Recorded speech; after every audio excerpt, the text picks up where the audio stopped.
Stellar Transformations, episode 10. Untuk melihat video selengkapnya, sahabat bisa kunjungi playlist yang telah Sabta Novel sediakan. Yuk mari, kita berimajinasi bersama dan masuk ke alur ceritanya.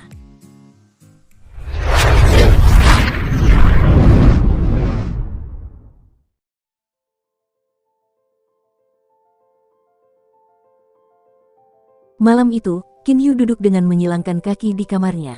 Setiap malam, ia menjalankan teknik seni naga leluhur untuk mengubah energi suci dunia menjadi energi internal, lalu saat energi itu secara otomatis menyebar, membiarkan seluruh otot tubuhnya menyerap sebagian energi internal ini. Malam ini sama saja, Qin Yu menjalankan seni naga leluhur lagi. Jika ada pengamat, dia akan melihat berbagai aliran energi suci dunia yang tak berujung mulai berputar di sekitar Qin Yu dengan kecepatan yang sangat cepat. Jumlahnya sangat banyak. Karena jumlahnya terlalu banyak, aliran energi suci ini tiba-tiba membentuk kabut biru. Sepertinya seluruh tubuh Qin Yu terbungkus dalam lapisan kabut biru yang kabur. Tubuhnya hanya kabur melalui kabut biru. Perwujudan energi suci. Terwujudnya energi suci menurut legenda. Jika seorang ahli internal atau ahli Xiantian melihat ini, mereka akan sangat ketakutan. Kecepatan penyerapan energi suci secara alami mewakili kecepatan peningkatan kekuatan seseorang. Dan ketika perwujudan energi suci tercapai, kecepatan latihan orang tersebut akan mencapai tingkat yang mengerikan. Menurut legenda, penyerapan energi suci Sang Xian berada pada level di mana energi suci terwujud. Bahkan para ahli Xiantian pasti berada di bawah level ini. Namun, saat ini, perwujudan energi suci sedang terjadi pada tubuh seorang pemuda yang baru berusia 16 tahun dan mempraktikkan teknik eksternal. Saat ini wajah Qin Yu sangat merah. Tubuhnya sedikit gemetar, seolah-olah dia telah menerima provokasi yang sangat hebat. Butiran keringat bahkan telah muncul di dahinya. Ekspresi wajahnya menunjukkan bahwa dia kesakitan sekaligus terkejut. Namun, energi suci yang melonjak masih memasuki tubuh Qin Yu tanpa henti. Mengapa ini terjadi? Begitu banyak energi suci. Qin Yu sangat terkejut hingga tidak bisa berkata apa-apa. Ketika dia mengeksekusi seni naga leluhur, energi suci di sekitarnya sangat patuh dan membiarkan dirinya diserap olehnya dengan kecepatan yang sangat cepat. Namun karena terlalu patuh dan terlalu mudah untuk dikendalikan, Qin Yu secara tak terduga telah menyerap sejumlah energi suci lebih dari 10 kali lipat dari biasanya dalam waktu singkat. Mungkinkah air mata meteorik itu penyebabnya? Qin Yu otomatis memikirkan hal ini. Namun, dia langsung tersenyum pahit, "Ya ampun, kau membunuhku." Pada saat ini, energi suci yang mengalir deras di tubuhnya mulai mengalir ke dalam salurannya. Jika jalan setapak yang hanya dapat menampung 3 orang yang berjalan berdampingan tiba-tiba dilewati oleh 10 orang yang berjalan berdampingan dan, terlebih lagi, jumlah orang yang mengambil jalan setapak ini terus bertambah tanpa henti, mudah dibayangkan betapa penuh sesaknya jalan setapak itu nantinya. Saat ini, saluran dalam tubuh Qin Yu sangat penuh sesak. Jumlah energi suci yang jauh melebihi masa lalu benar-benar menyumbat salurannya. Menyerap terlalu banyak energi suci bukanlah hal yang baik. Apa yang harus kulakukan sekarang? Qin Yu dapat merasakan nyeri yang terus-menerus di salurannya. Ia berusaha keras untuk mengedarkan energi suci di salurannya. Namun karena ada terlalu banyak energi suci, bahkan untuk mulai mengendalikannya pun sulit baginya. Ini seperti bagaimana seorang instruktur masih dapat dengan mudah mengendalikan gerakan 100 orang, tetapi ia tidak akan mampu mengarahkan gerakan 1000 orang sendirian. Sangat menyakitkan, apakah aku akan mati karena saluranku hancur berkeping-keping? Qin Yu tersenyum getir dalam benaknya. Awalnya kupikir air mata meteorik misterius ini adalah harta karun. Sekarang tampaknya ini malah menjadi bencana bagiku. Begitu banyak energi suci sudah cukup untuk masuk ke saluranku hingga hancur. Qin Yu dapat merasakan bahwa setiap tempat saluran di seluruh tubuhnya merasakan nyeri terus-menerus. Saluran Qin Yu telah beradaptasi dengan jumlah energi suci yang lebih sedikit di masa lalu, tetapi jumlah saat ini telah meningkat hingga 10 kali lipat dari jumlah normal, jadi bagaimana mereka bisa bertahan? Salurannya telah terisi penuh. Selain itu, salurannya tampaknya akan hancur karenanya. Qin Yu hanya bisa melihat semua yang terjadi tanpa bisa melakukan apapun. Bersoda, suatu tempat di salurannya akhirnya tidak dapat lagi menahan tekanan dan mulai robek. Tidak bagus, wajah Qin Yu langsung menjadi pucat pasi. Fis, dalam waktu singkat, saluran di seluruh tubuhnya terus-menerus robek di setiap tempat. Ayah, kupikir aku masih berguna dan bisa membantumu. Tapi sekarang sepertinya, aku sama sekali tidak berguna seperti sebelumnya. Qin Yu kecewa. Namun, meskipun menghadapi kematian, dia sama sekali tidak takut atau sedih. Mungkin ayah akan bersedih untukku setelah aku meninggal. Entah mengapa, Qin Yu tiba-tiba memikirkan hal ini. Namun, saat ia sedang asyik dengan sesuatu, air mata meteorik di dadanya mengirimkan berbagai aliran energi jernih yang langsung mengalir ke seluruh tubuh Qin Yu. Aliran jernih misterius ini memiliki kekuatan yang tidak diketahui yang secara tak terduga membuat saluran yang rusak itu mudah terbentuk kembali. Selain itu, saluran yang baru terbentuk jauh lebih lebar daripada saluran sebelumnya. Qin Yu tercengang. Dia menyaksikan pemandangan ini dengan tercengang. Tampaknya, air mata meteorik tidak sesederhana yang dipikirkannya. Namun, karena jumlah energi suci saat ini 10 kali, atau bahkan lebih dari 10 kali, lebih besar dari jumlah normal, saluran yang baru terbentuk masih terlalu sempit untuk itu. Dalam waktu singkat, mengikuti sirkulasi energi yang semakin lambat, penyumbatan di saluran menjadi semakin serius, dan saluran bahkan robek lagi. Kali ini Qin Yu tidak putus asa. Dia dengan penuh perhatian menunggu aliran jernih misterius dari meteorik tir. Seperti yang diharapkan, air mata meteorik tidak mengecewakan Qin Yu. Sekali lagi, aliran air yang jernih keluar dari air mata meteorik tanpa kesulitan dan dia dapat merasakan dengan jelas bahwa kemanapun aliran air itu mengalir, saluran-saluran di sana pulih dengan cepat. Setelah beberapa saat, semua saluran telah terbentuk lagi. Kali ini, saluran-saluran itu bahkan lebih lebar dari sebelumnya. Merobek memperbaiki. Meskipun ada terlalu banyak energi suci, setelah mengalami proses menyobek menyembuhkan secara terus-menerus, saluran-saluran akhirnya mampu menahannya. Qin Yu akhirnya berhasil. Namun, rasa sakit karena salurannya terus-menerus robek jauh lebih mengerikan daripada rasa sakit karena berlatih teknik eksternal. Berbagai aliran energi internal yang kuat menyerbu ke dalam dantiannya lalu bergerak keluar ke segala arah. Seperti tanah berpasir yang kering, daging di seluruh tubuh Qin Yu terus-menerus menyerap energi internal. Semakin banyak energi internal yang diserap daging dan tulangnya, semakin kuat jadinya. Namun, seiring berjalannya waktu, daging dan tulang menyerap semakin sedikit energi internal. Setelah 4 jam, Qin Yu membuka matanya. Benar saja, seperti yang kuduga, saat beban latihan meningkat, daging dan tulang menjadi lebih kuat dan juga menyerap lebih banyak energi internal. Sehari yang lalu beban latihanku meningkat hingga lebih dari 10 kali lipat dari beban normal, sekarang aku baru menyerap selama 4 jam, tetapi jumlah energi internal yang diserap sudah sekitar 10 kali lebih besar daripada sebelumnya. Wajah Qin Yu penuh keringat. Rasa sakit akibat robeknya saluran tadi telah menyebabkan seluruh tubuhnya basah oleh keringat. Setelah daging dan tulangku menyerap begitu banyak energi internal, sekarang aku merasa. Qin Yu menendang dengan cepat dan ganas dengan kakinya, menyebabkan suara angin mendesing. Dia juga terus-menerus memukul dengan tinjunya, membelah udara di depannya. Sekarang aku merasa, seluruh tubuhku penuh dengan kekuatan. Mata Qin Yu berbinar karena kegembiraan yang luar biasa. Setelah menjalani pelatihan 1 hari ini, dia benar-benar dapat melihat bahwa kecepatan peningkatannya sendiri sangat cepat. 2 tahun, apakah aku perlu sebanyak itu? Ada sedikit senyum percaya diri di sudut mulutnya. Tidak ada gunanya menebak berapa lama waktu yang dibutuhkan untuk mencapai puncak level Hautian. Dia hanya bisa menjalani pelatihan nyata dan menunggu fakta berbicara sendiri. Waktu berlalu, Qin Yu mulai berlatih seperti orang gila. Ia mengabaikan kehati-hatian mengenai beban latihan harian dan benar-benar menyerang batas daya tahan saraf manusia. Bahkan jika para ahli Xiantian datang untuk melihat bagaimana ia berlatih, mereka akan sangat terkejut dengan orang gila ini. Latihan seperti ini sama saja dengan bunuh diri. Dengan beban seberat 300 jin di tubuhnya, ia mengangkat tinggi 2 batu besar yang beratnya masing-masing beberapa ratus jin menggunakan tangannya. Dengan demikian, ia berlari dengan kecepatan tercepatnya selama 1 jam. Setelah itu, ia membuang batu-batu itu dan berenang di danau sambil membawa beban seberat 300 jin lebih dari 100 kali perjalanan pulang pergi. Kemudian ia mengulangi bentuk-bentuk latihan ini. Ini benar-benar di luar imajinasi manusia. Tidak ada cara untuk menjelaskannya. Apakah ini benar-benar sesuatu yang dapat ditanggung seseorang? Namun, Qin Yu gembira dan bersemangat. Ketangguhan, kelenturan, dan kelincahan tubuhnya meningkat dari hari ke hari. Tatapan matanya juga menjadi semakin cepat dan tajam. Qin Yu selalu menguji kekuatan lengannya sambil membawa beban seberat 300 jin.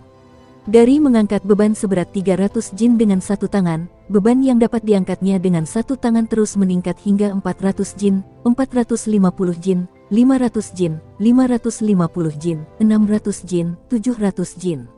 Namun, meskipun kekuatan lengannya meningkat, tampaknya tidak ada batas atas pada kekuatan satu tangan Qin Yu. Seorang ahli puncak Hautian memiliki kekuatan 700 hingga 800 jin di satu lengan. Singkatnya, hanya dalam setahun kekuatan satu tangan Qin Yu telah melampaui apa yang disebut puncak kekuatan satu tangan ini. Kekuatan, kelincahan, dan bahkan daya tahan tubuhnya terhadap serangan terus-menerus menantang puncak-puncak latihan eksternal di benua Qianlong. Qin Yu masih berkembang sangat cepat tanpa menunjukkan tanda-tanda perlambatan. Selain itu, dia sama sekali tidak merasakan sedikit pun energi Xiantian, yang berarti dia masih seorang ahli Hautian. Tidak seorang pun tahu seberapa hebat atribut Qin Yu di puncak level Hautian.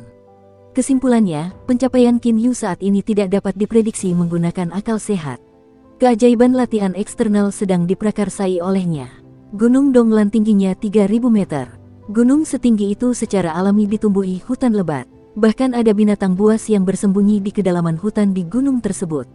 Namun, saat ini, di hutan terpencil di Gunung Donglan, sesosok manusia bergerak maju mundur dengan sangat cepat.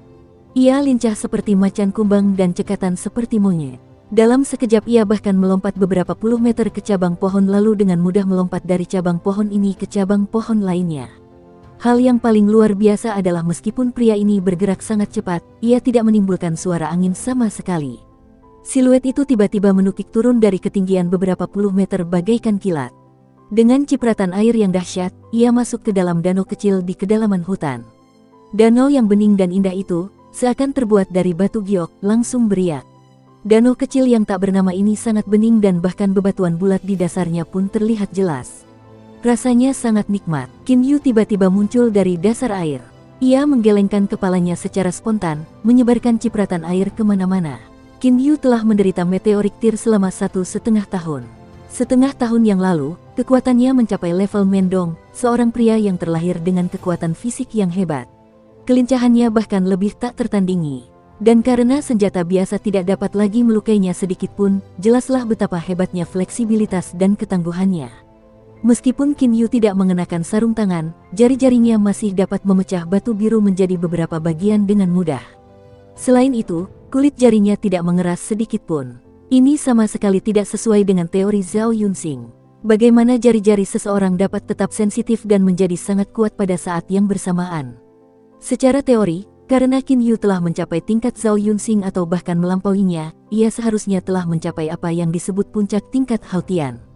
Namun, berbagai kemampuan fisik Qin Yu masih meningkat dengan kecepatan yang sangat mengejutkan.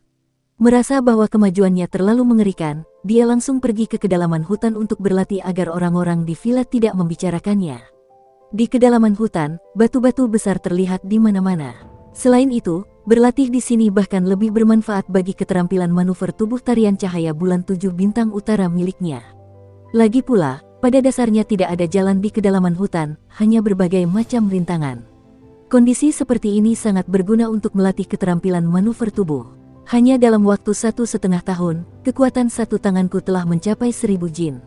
Jika aku membicarakan hal ini, Qin Yu tersenyum tipis. Kekuatan angkat lengan dan kekuatan tumbukan pukulan adalah konsep yang sama sekali berbeda. Mengangkat beban jauh lebih sulit daripada memukul dengan satu lengan. Jika lengan dapat mengangkat beban 1000 jin, kekuatan tumbukan yang dihasilkannya saat melakukan pukulan pasti akan melebihi berat 10.000 jin. Bahkan Mendong, yang dikenal sebagai ahli eksternal terkuat, akan tercengang oleh kekuatan yang begitu mengerikan. Selama setengah tahun terakhir aku hampir tidak pernah melepaskan beban seberat 300 jin ini. Seberapa cepat aku akan bisa melepaskan beban ini? Qin Yu berpikir dalam hati. Jika orang lain mendengar tentang ini, mereka tidak akan percaya.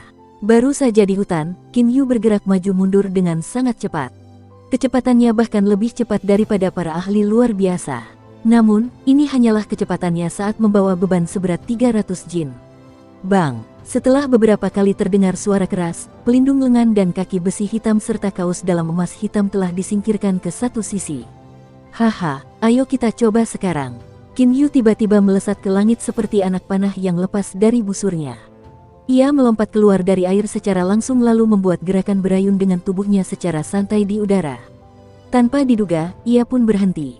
Ya, ia berhenti, meskipun hanya sekitar 2 atau 3 detik. Inilah kehalusan bagaimana keterampilan manuver tubuh Qin Yu memanfaatkan kekuatan angin. Wis, dengan gerakan tubuhnya yang gemetar, Qin Yu menukik turun dengan sangat cepat dan mendarat di tanah. Bang! Setelah mendorong dengan kakinya, seluruh tubuhnya menghilang dengan suara "sua". Kemudian pohon-pohon besar di sekitarnya mulai bergetar terus-menerus. Suara samar bergerak maju mundur di hutan seperti kilat. Pendaratan. Qin Yu tiba-tiba muncul di tepi danau. Wajahnya tampak sangat gembira. Setelah melepaskan beban seberat 300 jin, kecepatanku meningkat lebih dari 1 level. Benar-benar sangat cepat, tapi Qin Yu mengerutkan kening. Hanya saja pada kecepatan yang begitu cepat, hambatan angin menjadi terlalu menakutkan. Bahkan dengan level tarian cahaya bulan 7 bintang utara milikku saat ini, aku masih belum bisa menetralkan hambatan itu sepenuhnya. Semakin cepat kecepatannya, semakin kuat pula hambatan anginnya. Kecepatan Qin Yu baru saja mencapai tingkat yang belum pernah terjadi sebelumnya. Dulu ia dapat menetralkan hambatan angin dengan mudah, tetapi dengan kecepatan yang begitu cepat, ia tidak memiliki cara untuk menetralkan hambatan angin dengan sempurna. Wah, sepertinya aku tidak cukup kuat. Aku harus terus berusaha keras. Aku bahkan ingin melihat batas kemampuanku pada akhirnya. Mata Qin Yu berkobar karena kegembiraan dan gairah. Qin Yu terus berlatih keras di kedalaman hutan di Gunung Donglan. Larut malam, di rumah Hua yang di Istana Kekaisaran di ibu kota dinasti Chu. Rumah Hua yang adalah tempat tinggal selir Kekaisaran Yu. Malam ini, Kaisar Chu Xiangguang akan berkunjung ke rumah Hua yang milik selir Kekaisaran Yu. Setelah bermesraan, Xiangguang dan selir Kekaisaran Yu tertidur lelap. Dua dayang di luar pintu sudah mengantuk, tetapi mereka masih berusaha keras untuk tetap membuka mata. Xiangguang, yang sedang tidur lelap, tiba-tiba mulai gemetar. Butiran keringat muncul di dahinya. Tampaknya dia dalam keadaan panik dan gelisah yang luar biasa. Tidak, jangan. Xiangguang terus berkata dengan suara yang sangat pelan dan membingungkan. Tidak mungkin untuk mendengar dengan jelas apa yang dia katakan. Namun, selanjutnya, bahkan seluruh tubuh Xiangguang bergetar dan selir Kekaisaran Yu di sampingnya terbangun dengan kaget. Yang mulia, apakah Anda baik-baik saja, Yang Mulia?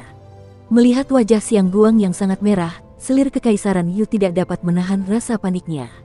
Mati. Dengan mata yang masih terpejam, Xiangguang tiba-tiba berteriak dan mengayunkan tangannya, yang langsung menghantam tubuh selir Kekaisaran Yu. Bang! Selir Kekaisaran Yu terjatuh dari tempat tidur. Sambil memuntahkan seteguk darah, dia menatap Xiangguang dengan tak percaya karena dia adalah selir Kekaisaran yang paling dimanjakan oleh Kaisar. Pada saat ini Xiangguang juga terbangun. Dia melihat bahwa selir Kekaisaran Yu telah terluka parah oleh dirinya sendiri tetapi ekspresinya masih dingin. Seseorang panggil dokter istana. Setelah berkata demikian, Xiangguang berhenti memperhatikan selir Kekaisaran Yu. Ia berpakaian dan berjalan melewati selir Kekaisaran Yu yang terluka parah tanpa memandangnya. Dalam waktu singkat, Xiangguang telah muncul di ruang belajar Kekaisaran. Seorang pria berhidung bengkok seperti elang berpakaian hitam berdiri dengan hormat di satu sisi. Yang Li bertanggung jawab atas 3 daerah di wilayah timur, kan? Xiangguang bertanya dengan dingin. Baik, Yang Mulia. Pria berhidung bengkok itu menjawab dengan hormat. Dukung terus channel YouTube Sabta Novel. Xiangguang tiba-tiba berdiri, menatap pria berhidung bengkok itu dan berkata, gabungkan semua informasi intelijen tentang Qin De, lalu beritahu aku. Selain itu, tingkatkan pasukan pengawas di 3 daerah di wilayah timur. Aku tidak percaya dia hanya memiliki 600.000 pasukan. Kamu harus menyelidiki dan memastikan trik apa yang dia miliki.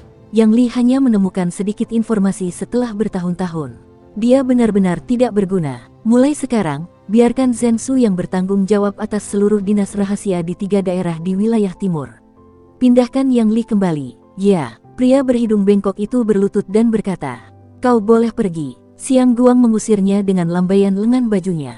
Pria berhidung bengkok itu membungkuk lalu menghilang langsung di ruang belajar Kekaisaran dengan gerakan tubuhnya yang gemetar. Xiangguang melihat ke depan tetapi pikirannya memikirkan hal lain. Jika aku tidak menyelidiki dan memastikan semua hal tentang Qin De, aku tidak akan bisa tidur dan makan dengan baik. Xiangguang mengalami mimpi buruk yang berulang di mana dia dibunuh oleh Qin De. Yang paling dia khawatirkan adalah Qin De mengetahui kejadian masa lalu itu sehingga dia ingin memusnahkan klan Qin. Namun, klan Qin telah menguasai 3 wilayah timur selama beberapa ratus tahun dan oleh karena itu, bagi Xiangguang, itu adalah masalah yang sudah mengakar yang tidak dapat dia hilangkan begitu saja sesuai keinginannya. Saat ini, taktik Xiangguang adalah menyelidiki Qin De dengan jelas. Jika Qin De menunjukkan tanda-tanda pemberontakan, dia akan mengerahkan seluruh pasukan kerajaan untuk menghancurkan klan Qin. Jika Qin De masih tidak menyadari kejadian masa lalu itu dan tidak memberontak terhadapnya, maka masalah ini akan berakhir. Si idiot Yang Li ini sama sekali tidak berguna. Tapi Zhensu pasti akan mengetahui semuanya. Qin De, sebaiknya kau tidak tahu tentang kejadian itu. Kau seharusnya tahu posisimu sebagai pangeran penakluk timur. Jika kau benar-benar ingin memberontak, maka... Mata Siang Guang memancarkan sinar dingin yang ganas. Di samping sebuah danau kecil di hutan di Gunung Donglan. Sudah 10 hari penuh, Qin Yu menyandarkan punggungnya pada sebuah batu besar.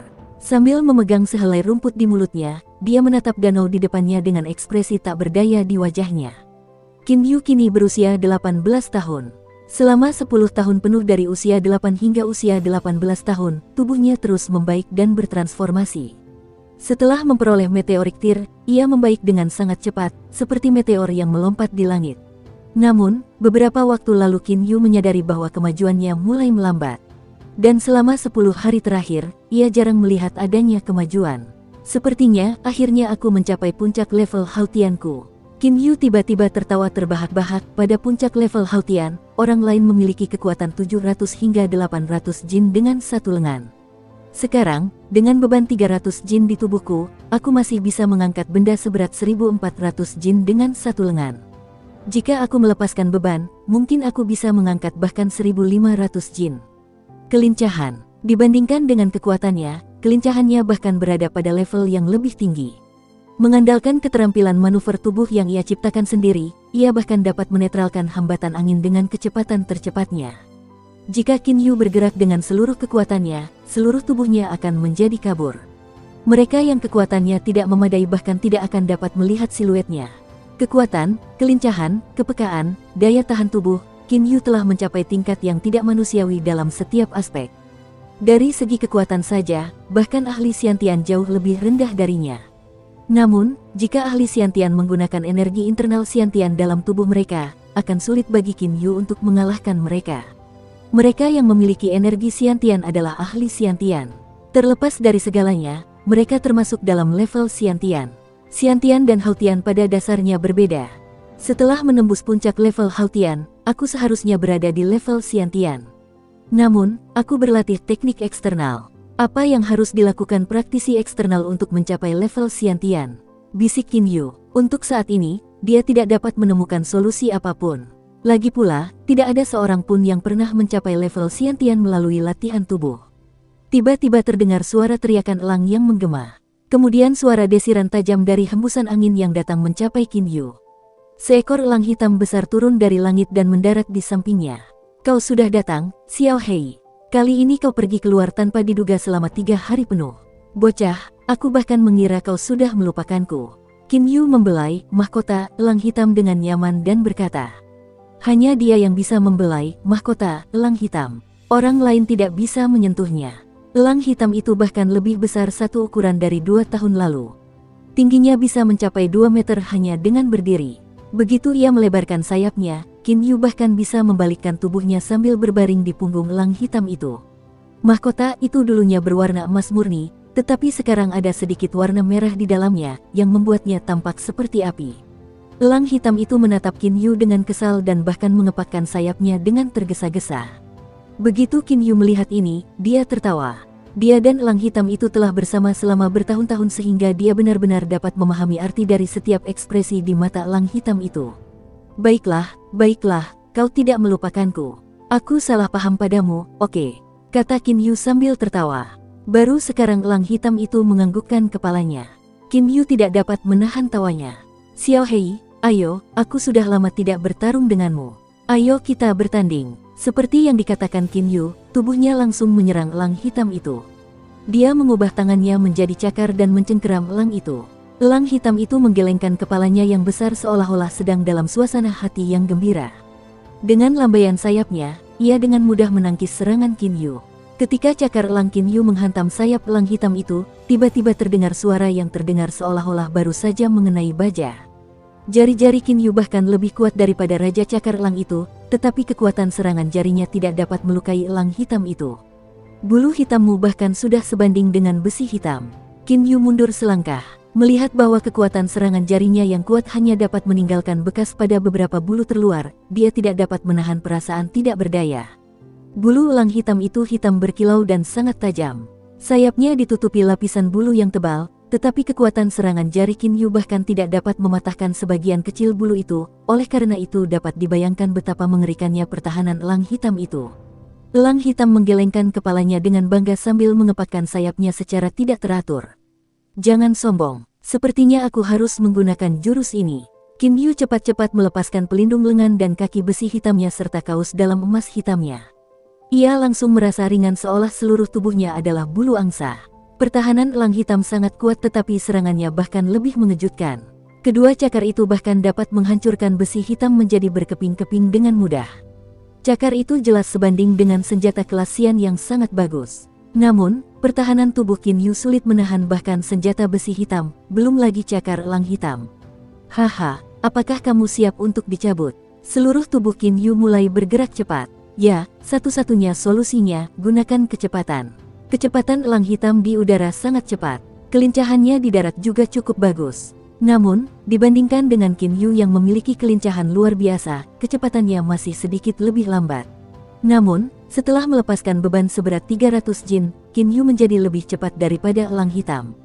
Jagoan, dengan sekali hentakan kakinya, seluruh tubuh Qin Yu berubah menjadi kabur. Begitu kakinya menyentuh pohon atau batu di sekitarnya, ia mengubah arah dengan sangat cepat. Saat ia mencapai kecepatan tertingginya, tampak seolah-olah ia menyerang elang hitam dari segala arah pada saat yang bersamaan. Dengan kepakan sayapnya, elang hitam juga mulai bergerak sangat cepat. Ia juga dapat mengubah arah dengan sangat mudah hanya dengan kepakan sayapnya. Tubuh elang dirancang sepenuhnya demi kecepatan sehingga hambatan angin yang dialaminya dapat diminimalkan. Satu orang dan satu elang saling menyerang dengan sangat cepat. Rasakan jari berlianku yang kuat. Telunjuk Qin Yu menembus udara seperti anak panah tajam dan menghantam dada elang hitam dengan keras. Ini adalah kekuatan jarinya yang terkuat tetapi hanya dapat merusak sebagian kecil bulu, sementara ada lapisan bulu yang tebal di dada elang hitam. Elang hitam itu tampak sangat marah.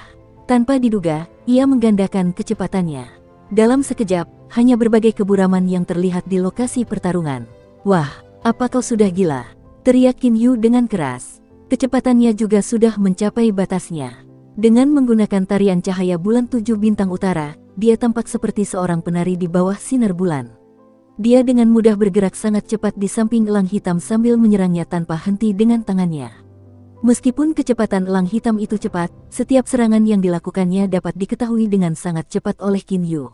Ini karena dasar dari keterampilan manuver tubuh Qin Yu adalah memanfaatkan kekuatan angin, tetapi setiap kali elang hitam menyerang, angin secara otomatis berubah, yang juga terdeteksi oleh Qin Yu. Tiba-tiba, teriakan elang menggema. Elang hitam akhirnya menjadi gila. Ho-ho, ia mengepakkan sayapnya dengan sangat cepat seperti orang gila. Dalam sekejap, topan tampaknya telah dimulai di lokasi pertarungan. Semua pohon di dekatnya bengkok ke tanah oleh angin. Kemudian, dengan beberapa suara, klak, beberapa cabang terus-menerus patah. Tentu saja, kecepatan angin yang mengerikan ini berdampak buruk pada gerakan Qin Yu. Qin Yu tersenyum. Masih jurus lama yang sama. Tubuh Qin Yu melesat ke utara dengan sangat cepat. Karena sering bertarung satu sama lain, ia dan elang itu sangat akrab dengan teknik masing-masing. Oleh karena itu, setelah berhadapan dengan jurus elang hitam ini, ia langsung bergegas ke suatu tempat. Hutan berbatu. Nama hutan berbatu itu sudah menjelaskan semuanya. Di tempat ini terdapat banyak sekali batu.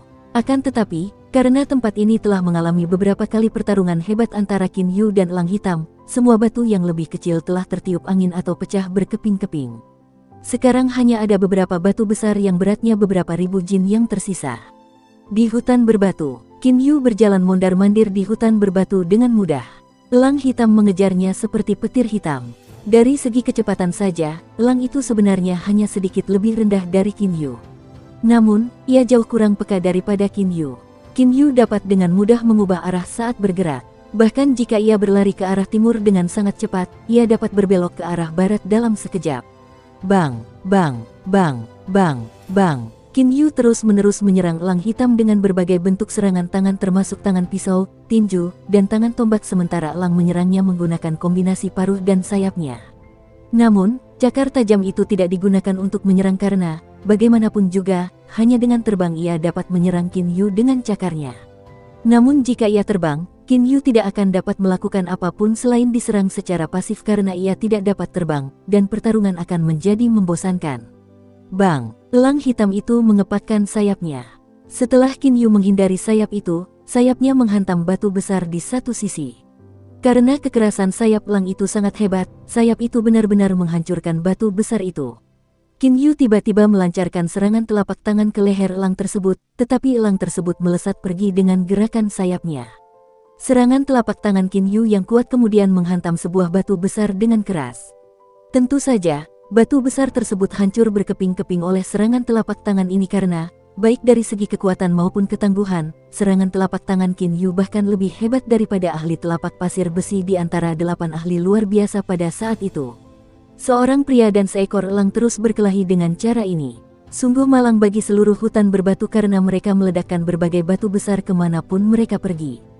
Hah! Sambil berteriak keras, Qin Yu tiba-tiba melesat ke udara lalu menyerang elang hitam itu. Saat ini, elang itu sedang menyandarkan punggungnya pada sebuah batu besar dan pada dasarnya tidak punya cara untuk menghindar. Namun dengan gerakan sayapnya yang mudah, ia bergerak menyamping beberapa meter. Serangan telapak tangan Qin Yu yang kuat itu mengenai batu besar tempat elang itu bersandar. Ledakan, batunya pecah, tetapi Qin Yu berhenti bergerak. Xiao Hei, ayo kita berhenti. Saat serangan telapak tangan Qin Yu mengenai sasaran, dia merasakan sesuatu yang salah karena ada reaksi hebat dari batu besar ini. Ada juga reaksi saat dia menghancurkan batu besar lainnya sebelumnya, tetapi itu tidak istimewa. Namun, reaksi batu besar ini sungguh luar biasa sehingga telapak tangannya pun terasa geli. Mendengar teriakan Qin Yu, elang hitam pun ikut melihat dengan ragu. Ini, apa ini? Qin Yu menatap batu merah menyala di hadapannya dengan heran. Tidak, itu seharusnya disebut kristal, bukan batu. Apakah batu yang memancarkan sinar merah menyala masih bisa disebut batu? Siapa yang mengira bahwa setelah batu besar seberat 10.000 jin hancur, akan ada kristal merah menyala di dalamnya? Kristal ini sangat besar, hampir setengah tinggi Qin Yu, dan berbentuk silinder yang hampir sempurna. Tepatnya, itu adalah batang, hanya saja batang ini jauh lebih pendek dan lebih tebal dari batang biasa. Tebalnya sama dengan paha manusia. Qin Yu memegang kristal ini dengan kedua tangan dan merasakannya hangat. Oh, berat sekali. Dia terkejut saat mengetahui bahwa kristal itu luar biasa berat. Dia segera mengerahkan kekuatan tangannya. Tiba-tiba, dengan teriakan pelan, dia mengangkat kristal merah menyala itu. Mata Qin Yu langsung keluar dari kepalanya, ya ampun. Siapa yang mengira silinder sekecil itu beratnya sekitar 2000 jin?